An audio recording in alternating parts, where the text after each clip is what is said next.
Mayor. Oh, no, well, 6 o'clock, Monday, June 16, 2025, regular meeting of the Windsor Heights City Council. Roll call. Here. Joseph Jones. Here. Michael Libby. Here. Lauren Campbell. Here. Teresa Harms. Here.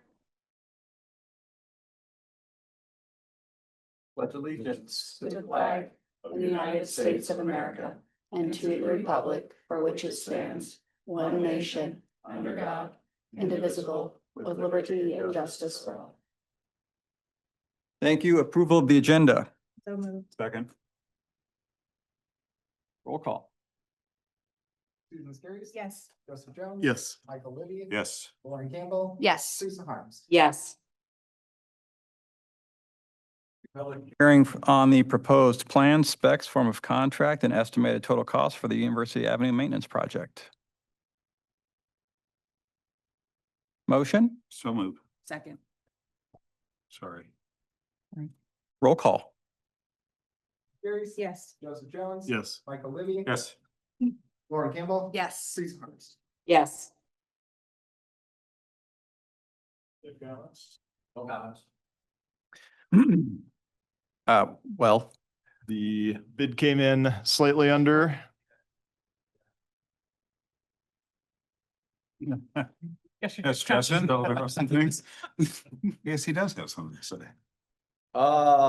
Yeah, bids came under, with this kind of bidding for project, I didn't assume too many more than 2 bids on this one, very specialized work on this type of project, so 2 came in, other 2 bidders I thought, so they came in good, so it's hopefully get rocking and rolling here.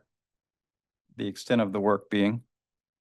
The extent of the work is we're doing a rejuvenator of the asphalt between the 69th Street all the way to 63rd, and then restriping between 63rd and just west of 73rd and some of the side streets as well, once all that's done. So I'll get a brand new refresh on striping and a rejuvenation of the asphalt with a hopefully at the length of time that overlay is with the recent crack sealing that Public Works did and add this to it. So add some years to the life of that pavement. So total bid was $163,289, about $7,000 less of the engineer's estimate. We have not met with the contractor yet, but the work is intended to be done at least at intersections during off-peak hours, and university would remain open.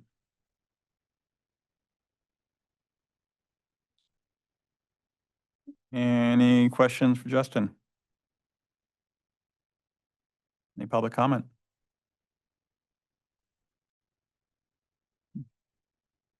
Come on up, Mr. Bradbeck. Come on up. Oh, I hear you. Yeah, Ms. Harms is on the, Hi, Teresa. Oh, good evening.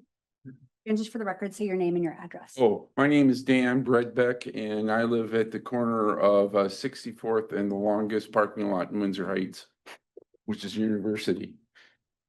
So the lines, the way they're painted now, we're not supposed to be able from 64th Street to go into either turn, we only can turn one way and not because of the way that it's painted, correct? No, So we can, okay. So how's it gonna get painted the way it is now? correct. Okay, that's all I had.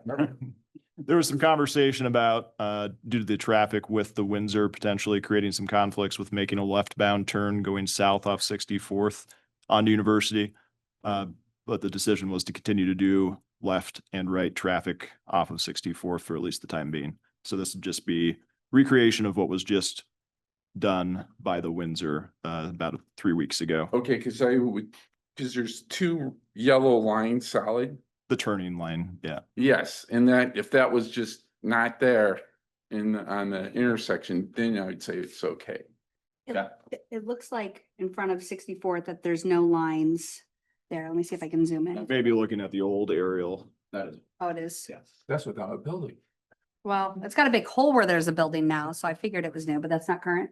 So that turn lane's been restriped because of the Windsor, which would allow them to Gotcha. turn into the Windsor there. So it does look different than it did, but that was just because you now have traffic coming from the south onto University, either left or right. Okay.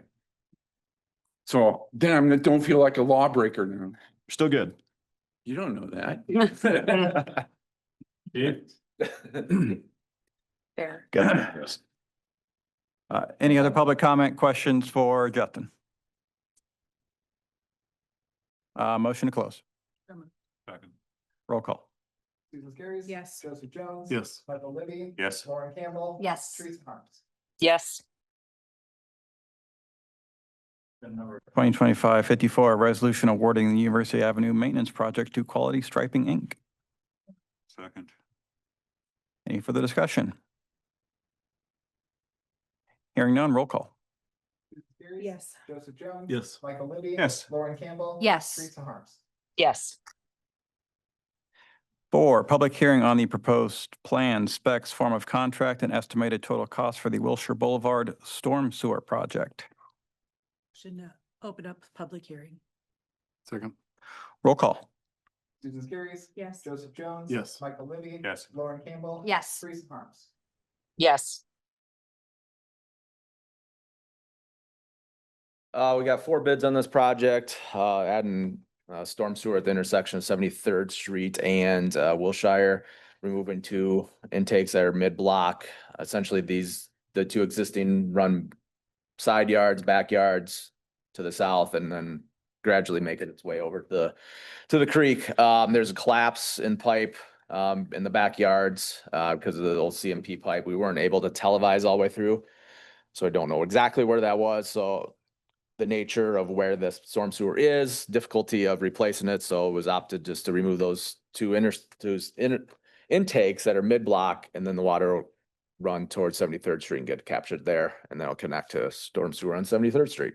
So received 4 bids on this project. The lowest was 25% below our estimate, at $95,629.10.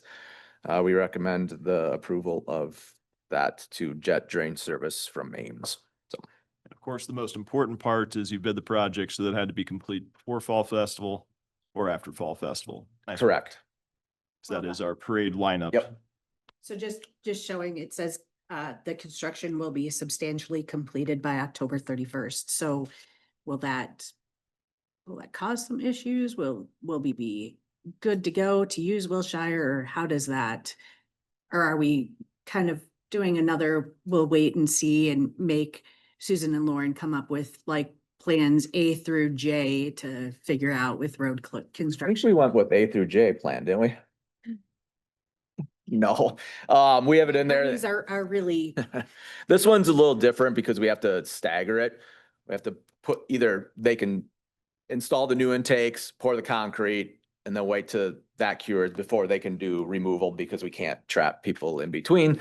So we put in there to not have work in between the Fall Fest parade route. So overall, this should go pretty quickly, just because of what it is. Not a whole lot going on, but yes. so it should start in July and then work its way through. Hopefully they come in and get it done. I'll have discussions with them after tonight. So once we get the contract signed, and we'll have a better idea of what the schedule is from there. So Pinky promise Susan and I, no, never. that road will be wide open for There- parade lineup. No way you would get me to pinky promise with construction. So That, or I might require you to like provide me with some money for my grays that are coming through. This touch a truck was enough. Lauren said she'd help. With the grays or with construction? I don't know. Either or. Questions for Justin Besides hair. So, that are not hair related? yes. Public comment? Mr. Mayor? I just talked to Justin and sent an email off to Andy. There is a pipe at the group home location that we. Microphone. Okay. Miss Harms. Burgess 7036 Wilshire. that we had put underneath, which was their sump pumps, so it didn't go out into the street. It went directly into that we're replacing. And apparently the approach is to put a pop-up. Going to be real interesting to see what the street looks like during the winter, because that pump runs all the time. Just something to think about. It probably isn't going to change anything, but it's something that we as a council approve doing. But I don't know if we can find the documentation on it or not. So anyway, just Justin's aware of it, so we're good. Okay. Thank you, folks. Thank you.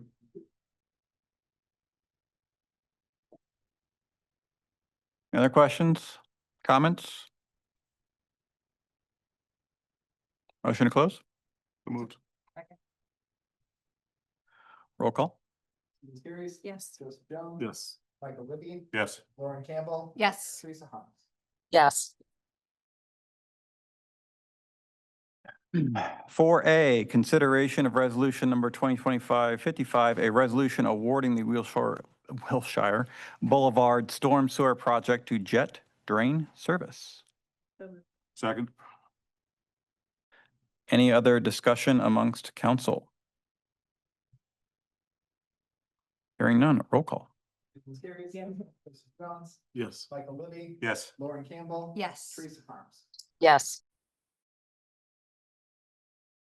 Time set aside for comments from the public on topics of city business other than those listed on the agenda. No action may be taken. Please come to the podium, state your name and address for the record, and keep your comments to no more than 5 minutes. Public comment?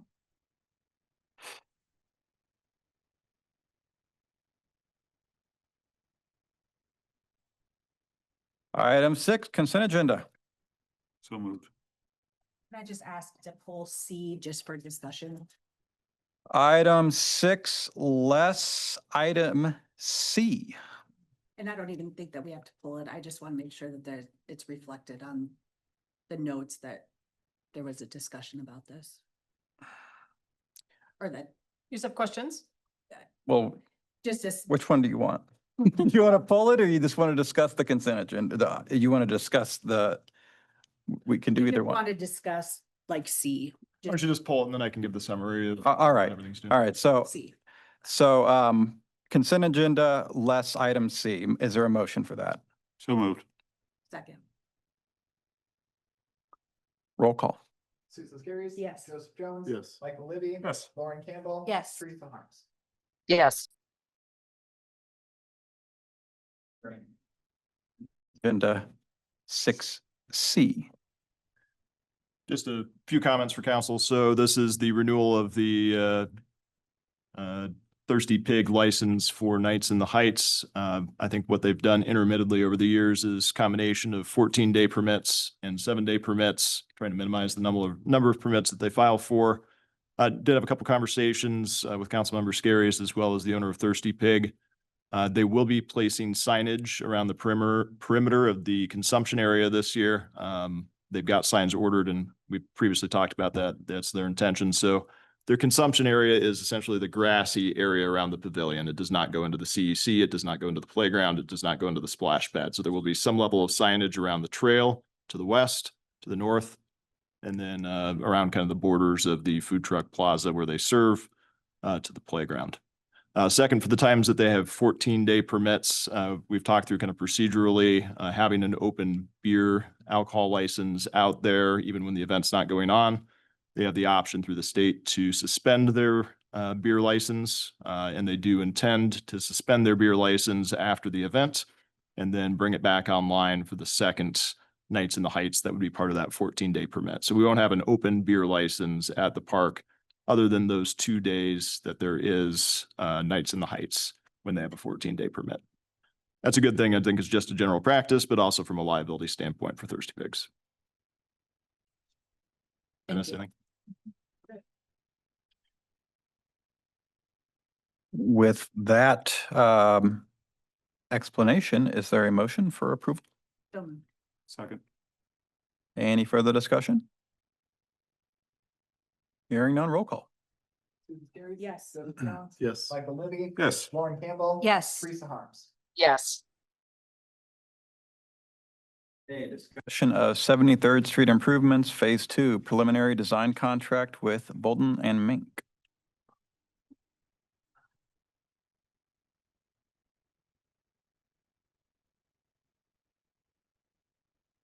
So this design contract is this really up preliminary design, up to 30%. The real reason, I guess, was to get ahead of some things. We'll do a survey. We'll start preliminary design as far as like alignments, some grading, just to see if we need or what we need for right away. Just kind of get ahead of the ball game.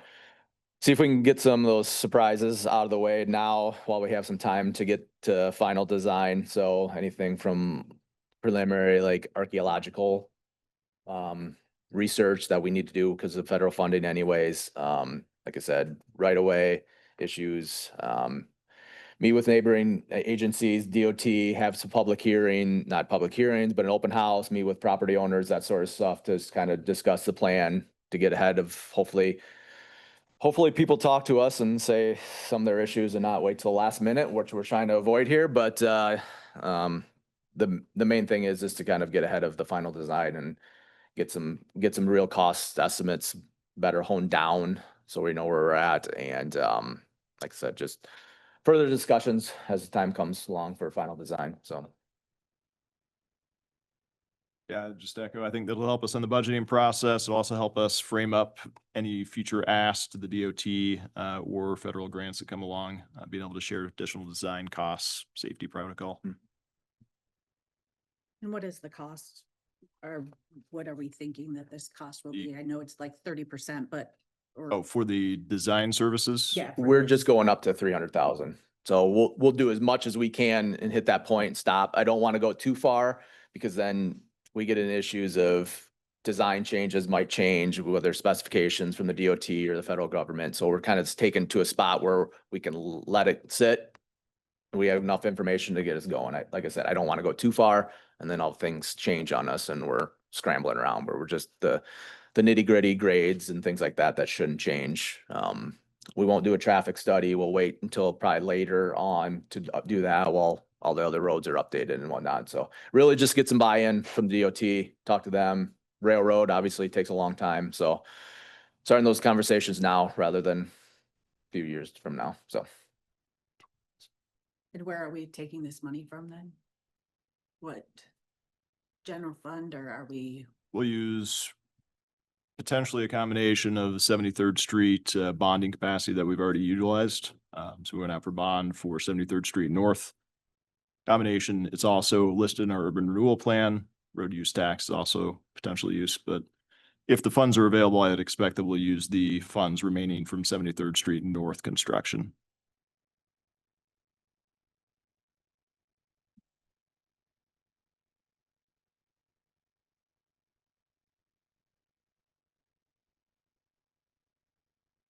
I think it's a good idea to get ahead and get everybody's buy-in and.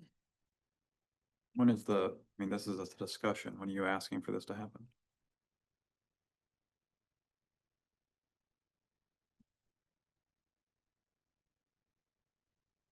How long would it take to put together, finish up the design contract? Actually, it's in here, isn't it? In there. It's in there. I was It's gonna in there, say. yeah. Should be in there. So it should be listed as discussion and action.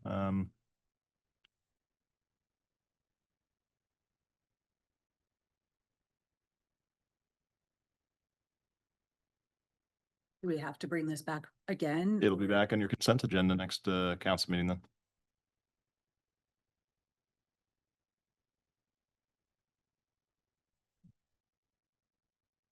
Sound good? Yep.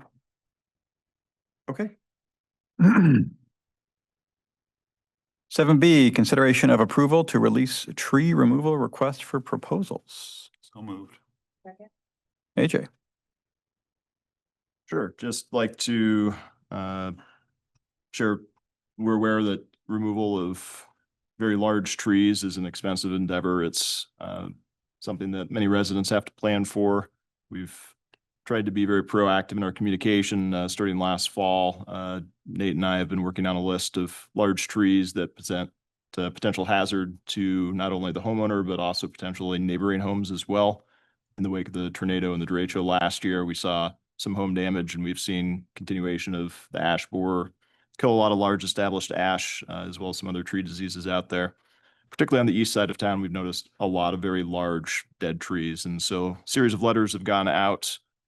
Some trees have been identified over the last 6 months and kind of added to that tally, but the original list of 27 were notified in the fall. And I think the response so far has been very positive. The vast majority of them have reached out, either removed the tree themselves through their own private contractor or asked to be included in the bid package for potential use of the city contractor to remove the trees.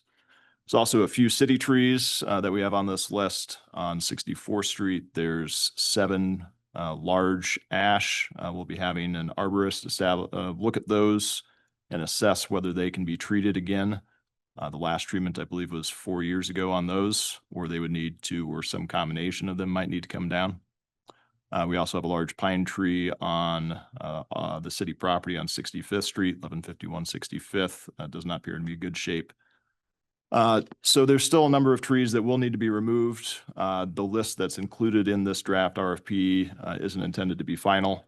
We're having that arborist take a look at everything on this list, and then we'll finalize it and then release it out. And the intent to get 3 bids, with the city intending to take the lowest total bid on that, and then be able to share with those private property owners that have indicated they'd like to be taking part in the city's bid, have the option for us to move forward with that low total bid to remove that tree, which they would provide payment to the city for.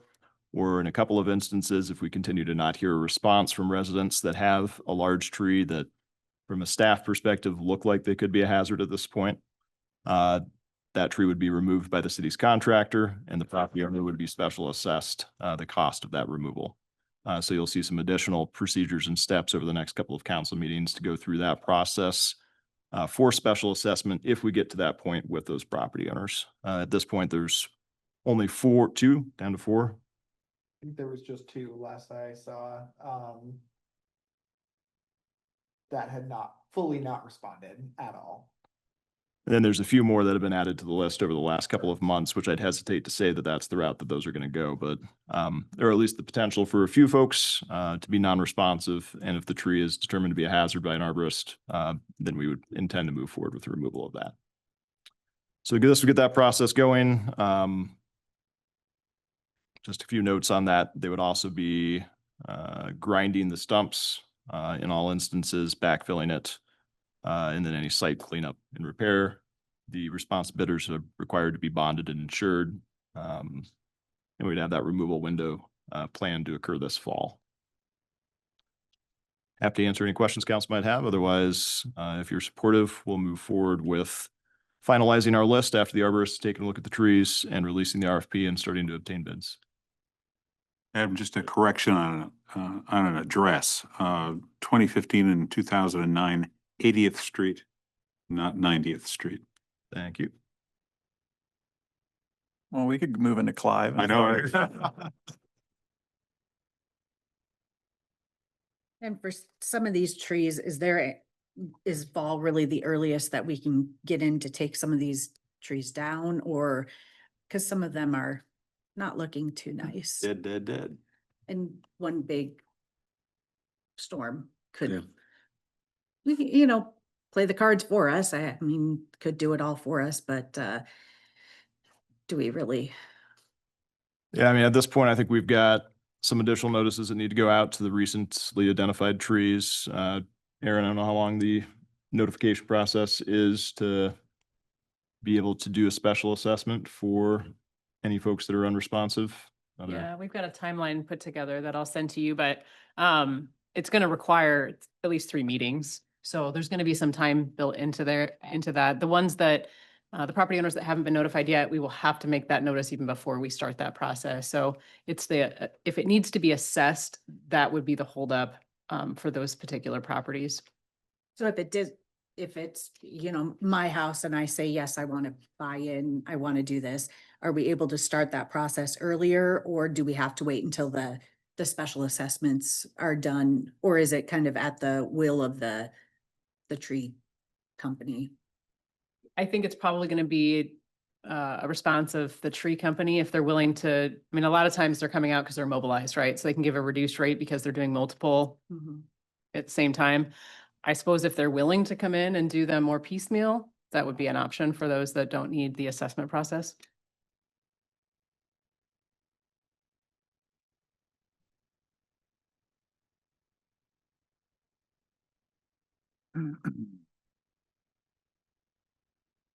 Other questions?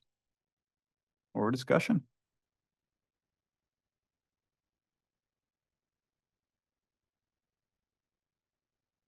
Roll call.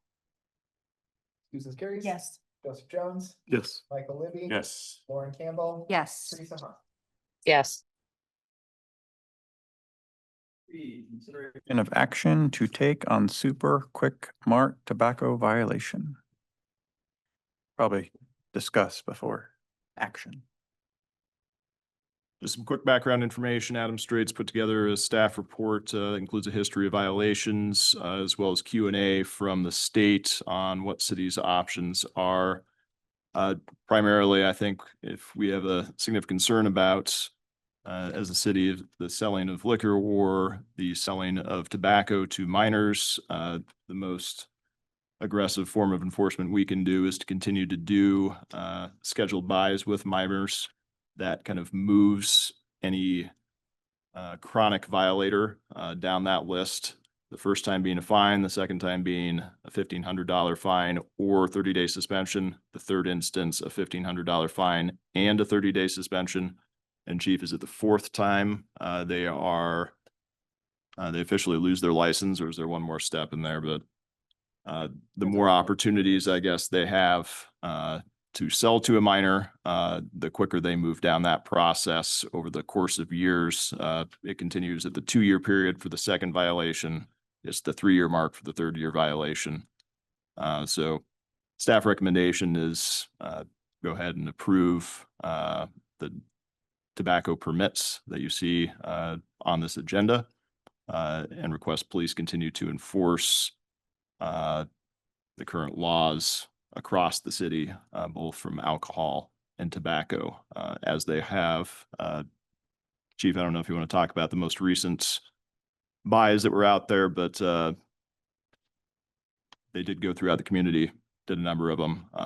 Some folks were compliant, including Super Quick Mart, and some were not. But I think after the last conversation during an alcohol violation, police has done a very good job of trying to be out there, be assertive, make sure that everybody's following the rules. And I think we talked this morning, perhaps step up compliance. Compliance checks. Yeah.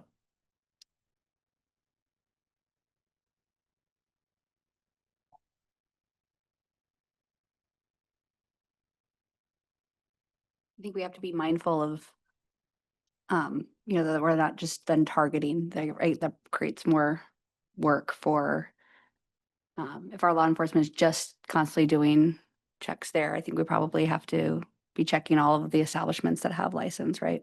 Fully When they agree. go, yeah. Fully agree. That should not be a targeted endeavor, and, Right. and Chief knows that. Just want to make sure that's clear, since Mr. Libby brought up his suggestion of more checks.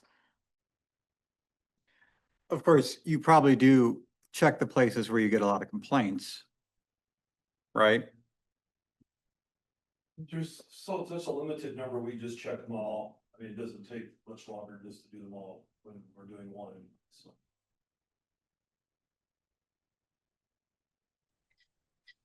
This is Teresa. I just wanted to chime in on this one. So as a parent of a young person who has frequently purchased said products from that establishment, it is known metro-wide as the place to go and purchase amongst minors. So just so we're aware, it is very common, it is known, and you can see them there. It's not a secret. So at this point in time, I cannot support renewing their license. So, Aaron, could you tell us why? someone is a chronic violator, and taking Teresa's opinion into, not opinion, if that's what it is, and we see sort of a habitual offender, why would we renew their license? And if we didn't, what would the consequence be? Well, I think, we've had this conversation before about tobacco permits, and it's a space that's largely occupied by the state, right? I mean, we have a state code that has it set forth what happens on each violation. And it's clear on that fifth offense within a certain number of years that revocation is what will occur. But there's hearing procedures that they have to go through in order to make that decision. Your code reads that upon proper application and payment of the required fee, a permit shall be issued. So it isn't like you're judging past compliance issues. The fear of future non-compliance, it's that you have an application, presume you received the fee, and your code says that you shall issue the permit. If there's violations, the state code takes care of what will happen to the applicant in those circumstances. But I think on contrary to that, there is the possibility of, writ of mandamus or something like that could be filed because it's largely preempted by what the state can do. So why do we do anything? Why do we even vote on it? Yeah, it wasn't just a process. Yeah, it's a great question. It is part of the process and it is part of your code. So if our code read differently, would council have a different say? Well, I mean, they have a say anyway, but I Right. mean, Right. You have more of a say. Yeah. I mean, it's really kind of just a check, right? It's check the box of the process.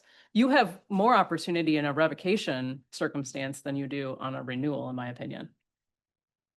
Given you going through a hearing procedure, and giving the permit holder an opportunity to have a hearing, I think you have more momentum in that space than in a non-renewal or than in a renewal.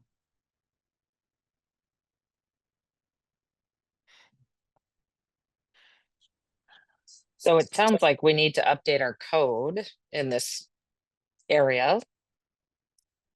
As a first step, to give us more flexibility. But I hear what you're saying, Aaron, about a hearing process versus an application process. I'm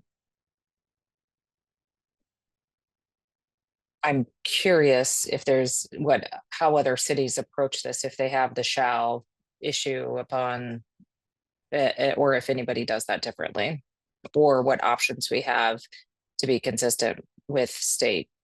Because I do understand and know that it's largely driven by state code. Just to cite the Q&A that the state provides on this matter, can the city suspend the sanction/fine? No, the penalties are mandatory and the local licensing bodies have no authority to suspend or modify the fines or suspensions specifically outlined in the Iowa Code. well, yeah, but we have, Renewal. but we have say on renewal, right? Yeah, I mean, we can certainly review to see if there's any modifications that we can make. I will tell you that all the codes that I've reviewed, city codes that I've reviewed with regards to this issue read the same. Remember, our tobacco law is out of date. You can be still 18 and smoke under city ordinance. It's that old, so please be careful. Yeah. When you're talking about city ordinances, the state law, we've been working on this code for a year. We're almost there, but again, I'm very nervous about this, and I would recommend you just let the AG's office handle it and go that route. It's a sticky, again, we have tobacco, alcohol, and vape products. Chief, Teresa's online, I'm sorry. But he's loud, Mayor. Well, Again, I really, I get nervous talking about this in public, in a public forum, but there are several issues regarding that specific business: alcohol, tobacco, vape products. They're all separate. In this code section, we have to enforce state law because our city code on tobacco is woefully out of date. So when you talk about sanctions, you're gonna have to use state code, not city code, which you cannot enforce as a council, I believe. And that's just my 2 cents on the issue, and let the process work its way out. We have been working with the city over the last month to increase our way that we can actually have a 21 or under 21-year-old be here and do our compliance checks. Our goal with the checks is to get people into compliance, not to punish. And it's working. And if we're going to start hitting businesses for 2 violations, there are some businesses out there that have had 2 violations that are big businesses here that we get complaints on too. So you're setting precedent too. So just be careful. Again, I had this discussion with the city. Just be careful. It's a public forum here, and we don't want to target anybody. We want to help them. We want them to be in compliance with the law, to be responsible business owners here in the city. And again, our city ordinance is out of date. That's all I will say on the matter. So, Thank you, Chief.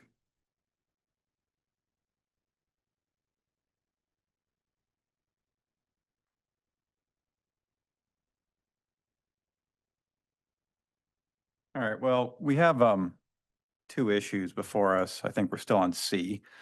I think the first one is determining whether or not we want to deal with this or we want the Attorney General's office to deal with this. So that's the first thing to consider. So since our code is out of date, does that hinder us in doing any of this? Or does state law supersede? Yeah, the state law is gonna trump because there's authority granted in the state code for the city to take on the prosecution. If you would like. I know the recommendation in the packet is to let the AG's office move forward. It's typically a cost consideration of what you think you might recover versus what it's gonna cost you to recover it. And the outcome is still the same. Correct, It's either the 30-day suspension or the $1,500 fine, correct? correct. And they almost always pay the fine. Because they lose quite a bit more money if they Yeah, go the suspension route. that's a joke of a Yeah. penalty for any business.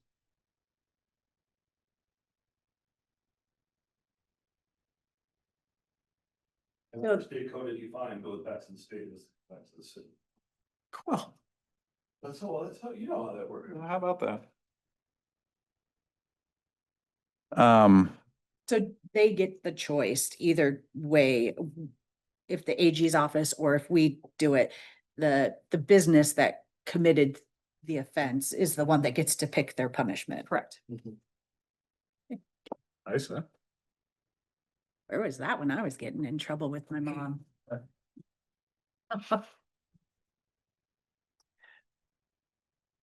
So your recommendation is the AG's office? The AG handled the first one. It's something I think we've talked about it. It could be done in-house and in partnership with Aaron. And when you get to a second level offense, presuming they choose to fine, it may be a small revenue source for the city in those instances.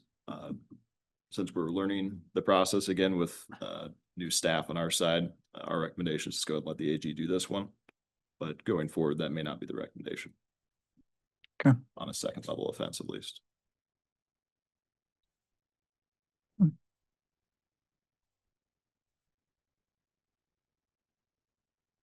right. Is there a motion in support of administration's recommendation? So moved. Any further discussion on that? Roll call. Susan Skerrys. Yes. Joseph Jones. Yes. Michael Libby. Yes. Lauren Campbell. Yes. Teresa Harms. Yes. So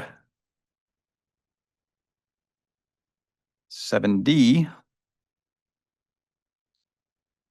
the consideration of the permits.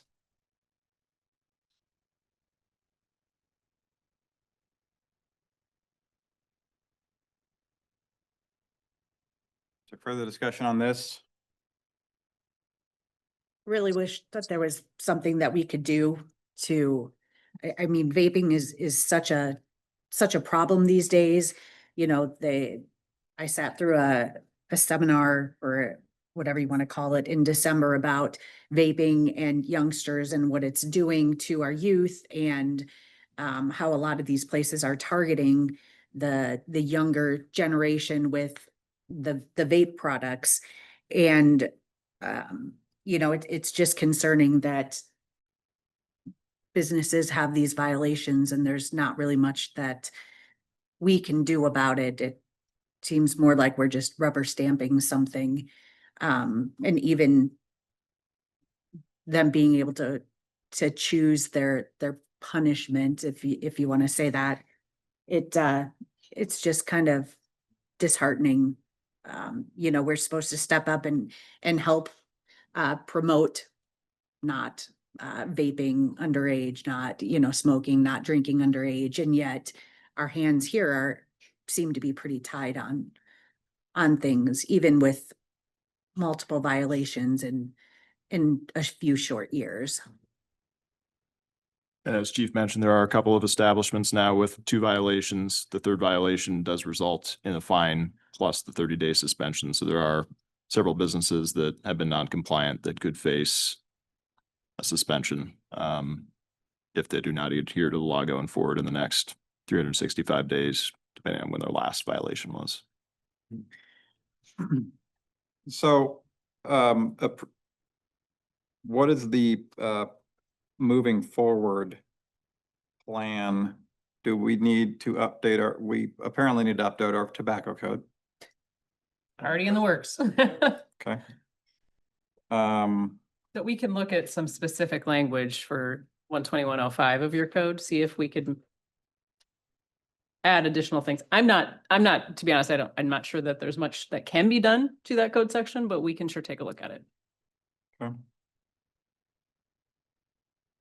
At the very least, if there's not language changes on the shall issue, I think that when it comes up for renewal, if a business has had whatever number of non-compliant fines, that the business should need to be here before council as we're voting on it to assure us that this is a high priority for them, and they should need to appear here in person, or somebody from that business should need to.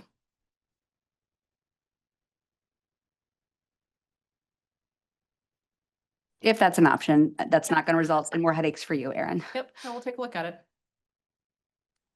Well, I think we can ask anybody to come before council and, you know, maybe that's, and Aaron, I don't know, maybe if you can verify that, maybe that's something that's put on the application that they need to be present upon, when it comes before approval process for the council. The other thing that I want to say, so I asked for this to be pulled out. You guys know how I voted on these in the past, and I'm not a fan. I think that one thing we do know is that you can all, you know, thank the tobacco industry, which now owns the vaping industry, for making Iowa's laws, state laws, so woefully inadequate. And it's a game for them. They do it across the country, but more so it makes it very difficult for us to do our jobs and protect our residents, our children, all the things. But I would also, maybe once we have those a new code section available, there are experts. The Minnesota Tobacco Law Center is an incredible resource, as well as some folks at the federal level with the American Cancer Society and Campaign for Tobacco Free Kids, who are always willing to help with local ordinance work. And so I think we should, once we have it in a position, or maybe even before, so we could have a conversation with those folks and figure out what are some options that we might have here in Iowa. And one of the other ones is that I want to bring up that has been brought to my attention in the course of the last month by 2 residents, was the tobacco advertising that is outward facing in these retail locations that are selling the tobacco products. You see them on the gas pumps, you see them in the windows facing outwards, their pricing, all of the things. I did go and check it out. And I agree that I haven't seen anything like that for a long time. So I don't know if it's a new strategy or tactic by the industry, or if they're paying for placement. I know that's been an issue in the past. So those are things that I'd like for us to take into consideration as well, is tobacco advertising in our city, see what our options we have to restrict that as well. So just wanted to throw that into this discussion.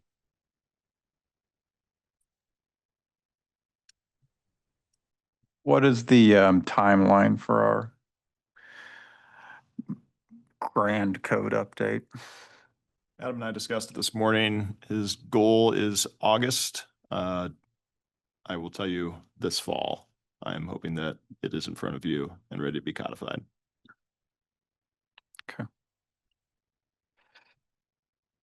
Yeah, I mean, you still don't have all the questions back from Iowa codification even, right, at this point? We have I believe you received the second half questions this week or late last week. Okay, I have not seen them yet, but I think you just received them. so it's somewhat dependent on working with Iowa codification to get through all the questions and updates that they have, and then filtering it through staff to go through with more personalized changes. We've gone through the first half.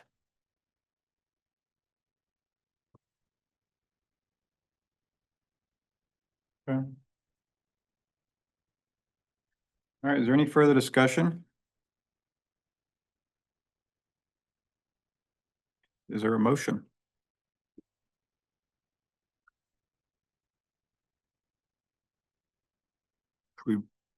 This is to approve the staff report? No, the permits. The permits, Approve the right, permits. yeah. So moved. Second. Further discussion? Roll call. Susan Skiris, Yes. Joseph Jones, Yep. Michael Libby. Yes. Lauren Campbell, Yes. Teresa Harms. No.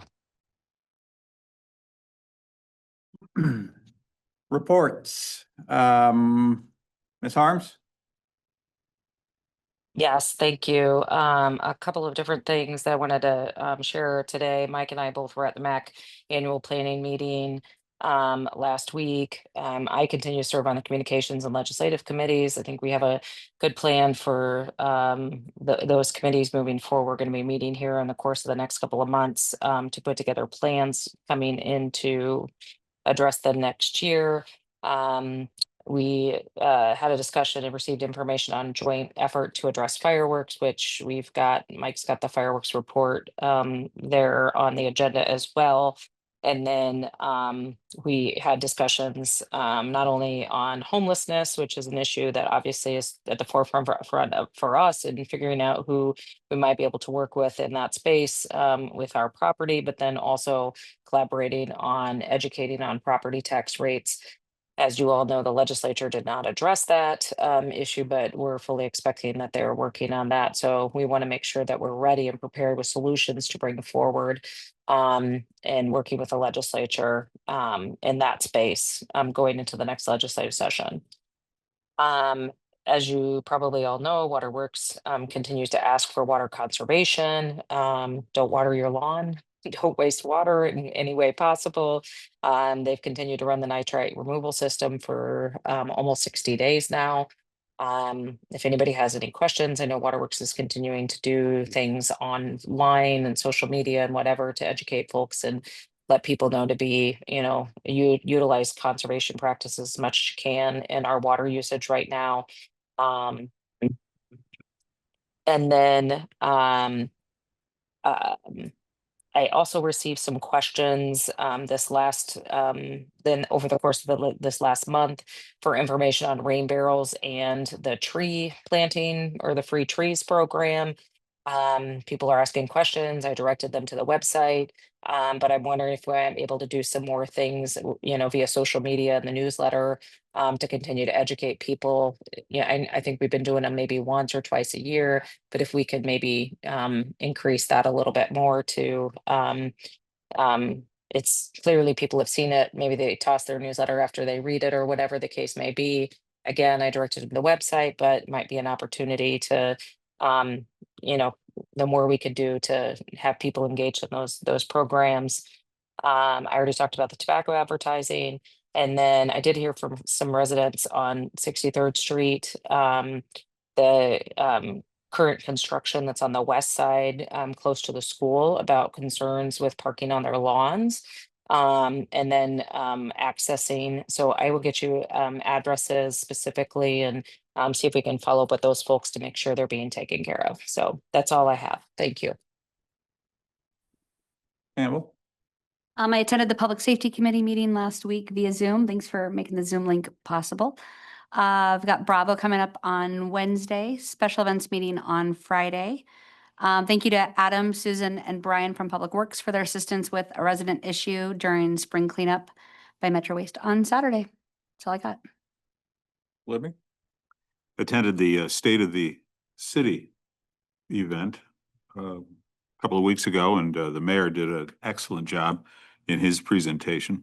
Thank Adam for our meeting this morning. Earlier today, I was able to see Andy from Public Works on a skid steer with an attachment on the front of it on Maryland Drive. And so I asked him what was going on, and he said they're grinding up about a 2.5 foot strip to lay some new asphalt, and just see whether or not that's going to help the pothole situation. I've got a coffee with council on Saturday, grounds for celebration, 10 until noon. Happy anniversary to Councilwoman Therese, 10 years, I believe it was, I saw on Facebook. And the city podcast dropped today to Adam. It features the Windsor Heights Fire Department. That concludes my report, sir. Mr. Jones? Nothing for me except to say thanks to Lauren for covering the last Dark Commission meeting Mrs. Carries? and all the excitement. State of the City event went well. Thank you to Mayor Jones for keeping things light with some great jokes. Who knew he could pack jokes in his bag? But he highlighted all the progress in our city.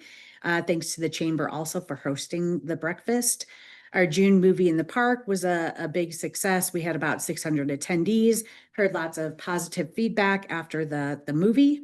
And then a big thank you to our police and fire departments for grilling at Bankers Trust Customer Day on what is always one of the hottest days of June. It never can be 70 degrees and overcast. So appreciate you all taking one for the team on that one. Wind down Windsor Heights at Center Field was last Thursday with a few new faces. Thanks to AJ and Mike for joining us. Tomorrow I'll attend Polk County Emergency Management meeting in Mike's Place, followed by Metro Waste meeting on Wednesday, and the final Catch Des Moines meeting with Greg as our CEO on Thursday. Friday we'll have special events meeting, and then I'm volunteering at the Junior Rodeo for Catch Des Moines. I think I got roped into Saturday also, since they still need No pun, right? I'll attend the Chamber's AM Exchange on the 24th of June, and then July 2nd, Metro Waste Executive Board meeting. Wake Up Windsor Heights is July 10th. Please RSVP if you're wanting to respond or if you're wanting to attend. Thank you to Public Works for a successful tire turn-in event, and to Metro Waste and the city for another year of junk days. I may have actually contributed the most this time. I think the truck had to go back to the transfer station. So that's it. Hey, Mike, can I just add something real quick? I'm sorry. Susan jogged my memory. So at the MAC meeting, they mentioned that they're looking for volunteers for the National Senior Olympics that are happening in Des Moines the last week of July and the first week of August. And if you go on to the National Senior Olympics, there's different time frames and stuff. They are still in desperate need of volunteers for that time. I think I've signed up for, I don't remember what day, maybe the 26th of July or something. If you're interested and you want to join me for volunteering on a Friday afternoon, let me know and you could be my buddy. But otherwise, they're looking for volunteers for those for those 2 week period of time. If you have got some time and you want to get out there and volunteer, it looks like a really cool event. Thanks. Brings a lot of people to the Des Moines metro area. It's one of Catch Des Moines' biggest events, along with the what is it? It's happening right now. Base. Yes. I had no idea how much money that brought into Yeah, it's the insane. economy. I had zero idea until I was on Catch Des Moines' board, and those two are the two popular events, and that's why Greg can't retire until after the Senior Olympics, because he promised that if they came back to Des Moines, he would be there to follow through with things, so. AJ? Just note there's a staff report included on fireworks, noting that fireworks are prohibited in the city's code, both anywhere all year round, as well as specifically in the park. The state law change would then supersede the city's code on July 3rd, 4th, and December 31st. So you can look forward to an update to this section of our code here in August or this fall.